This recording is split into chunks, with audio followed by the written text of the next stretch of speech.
Neulich fuhr ich in der Früh in der U-Bahn. Na, alles ganz normal. Links von mir ein Schweißler.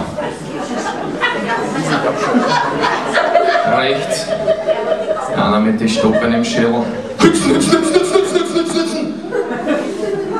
Rund um und um sitzen ein paar und lesen heute die Sandler-Zeitung.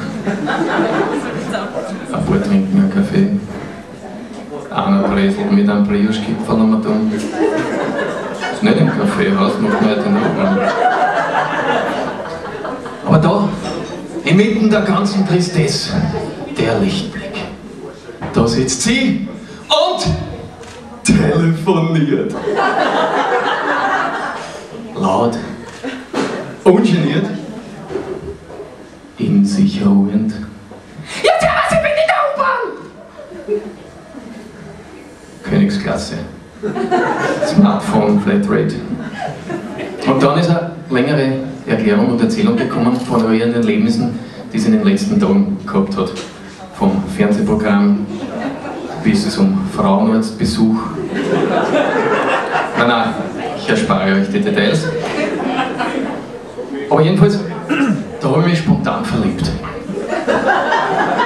Ja, ich fühle mich immer betroffen, ja, also geht euch das nicht auch so, wenn irgendwas passiert, also das geht mich was an. Und ich meine, ich kann doch nicht mehr, und ich wollte hin zu ihr und hätte so gern angesprochen, aber sie war so vertieft in ihr Gespräch und außerdem ist mir der Schweißler im Weg gestanden und der Brioche-Kipferlfresser, der Kopfer.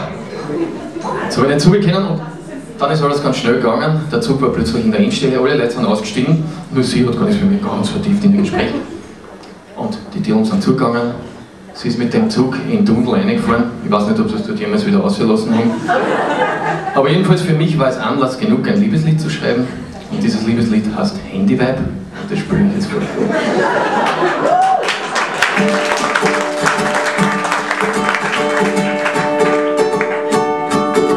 Ich hätte so gern ein Handyvibe, ein Handyvibe, ein Handyvibe.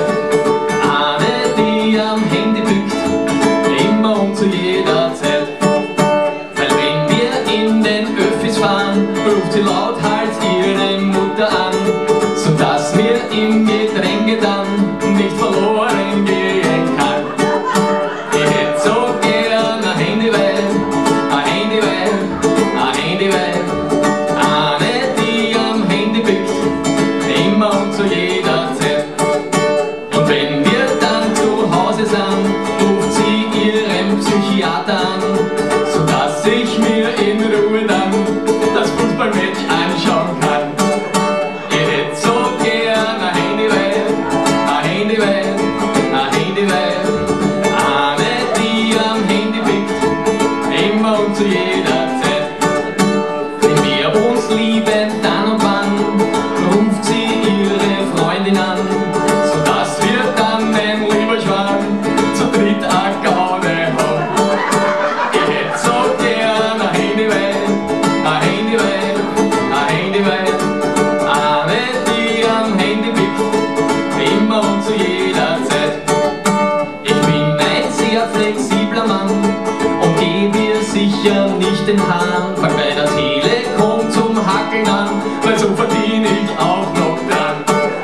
Ich hätte so gern ein Handyvibe, ein Handyvibe, ein Handyvibe. Ich hätte so gern ein Handyvibe, ein Handyvibe möchte ich haben.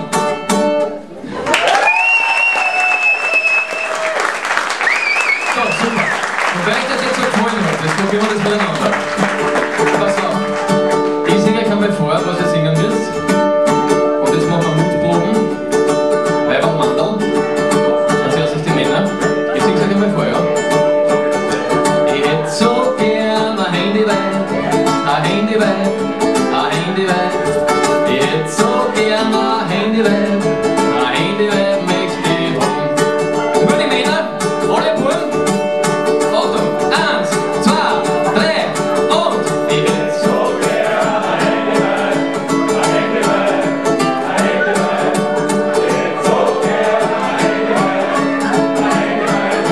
Handyvibe möchte ich haben. Was super seid ihr, bravo! Also meine Damen, ihr habt's gehört, worum es geht. Jetzt kommt's dann hier.